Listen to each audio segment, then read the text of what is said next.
I believe that the time for empowerment self-defense has come. And this is nothing new. Empowerment self-defense has been being created over the last almost 5 decades. Since the 70s, 5 decades. And it's been created and crafted by some amazing women who've dedicated their lives to figuring out what type of violence do women, children, people with disabilities, the elderly, and other vulnerable populations have to deal with on a daily basis. We know that the majority of sexual assault, the majority of violence, domestic violence, interpersonal violence, is at the hands of someone known to you. Now, that could be recently known, or it could be very well known. But that spectrum of violence is different than the stranger jumping out of the bushes. So how do we make sure that we give women and children the tools that they need in order to navigate the world from a much safer standpoint? Empowerment self-defense is about giving people the tools to know what to do while violence is happening, when the majority of cases, it's going to be me and the person who has made the decision to not respect my boundaries alone with no witnesses. That's when I need to know what to do. There was an issue with a professor at NYU, female professor, if I'm not mistaken, gender studies department, being accused of sexual harassment by one of her students. And it's not the issue of the story. What actually happened, I don't know what happened. You don't know what happened. Nobody knows what happened. And that's one of the problems with sexual assault, sexual harassment. No matter who is in that position of power, male or female, no matter who is feeling taken advantage of, male or female, right? The issue is that most of this stuff happens without witnesses. And the law is very complicated when it comes to being able to prove somebody did or did not do something. So I'd like to use an example of my car, okay? I go to the police and I say, Doobie stole my car.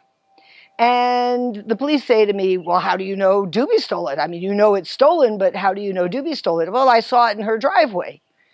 Okay, so the police now go over to Doobie's house and ask, and Doobie answers the door and she says, yeah, she lent it to me. I came over, I said I need a car for a day or two, and she wasn't using it.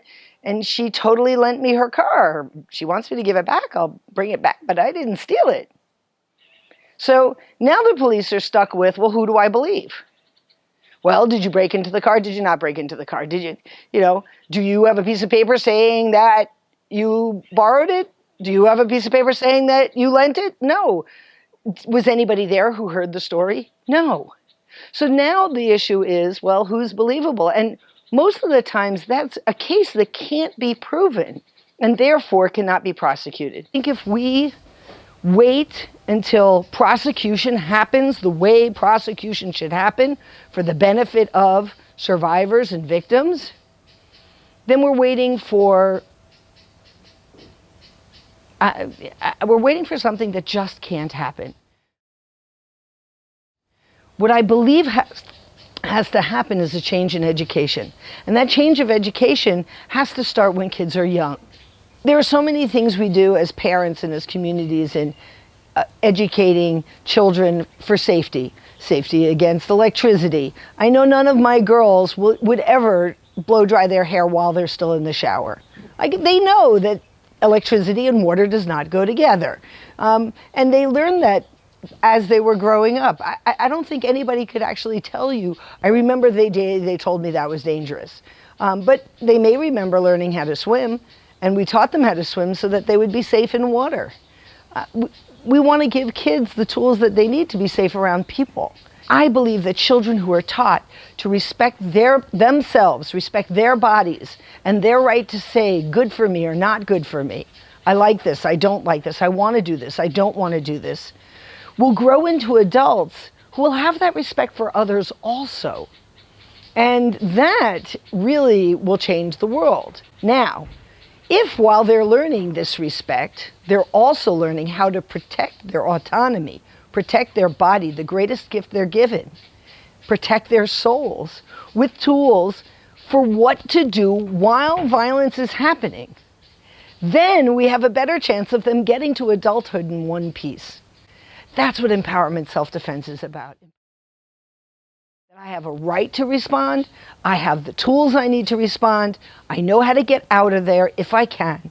And I also know that the person who makes that decision to not respect my boundaries is the person who is deciding to be inappropriate and be bad. Like, you want to call it something, that's bad. Bad behavior. Don't respect somebody else's boundaries. Don't respect what their feelings are. Don't respect what's good or not good for them. That's what's got to change.